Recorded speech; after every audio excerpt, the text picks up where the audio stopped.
es buah dengan lebah. Tuh, dia isiannya banyak ya. Ternyata ada leci juga.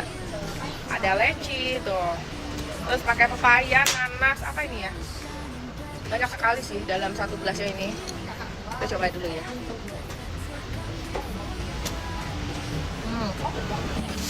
Buahnya tuh ada mix ya, ada yang pakai buah kaleng, ada yang pakai buah seger.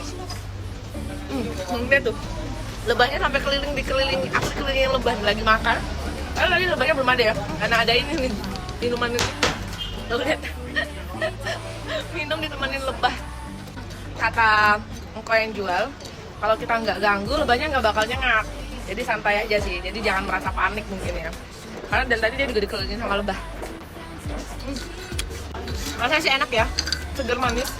Di tenggorokan tuh nggak terlalu berat. Menurutku masih ada sedikit citrus dari minuman kalengnya mungkin ya.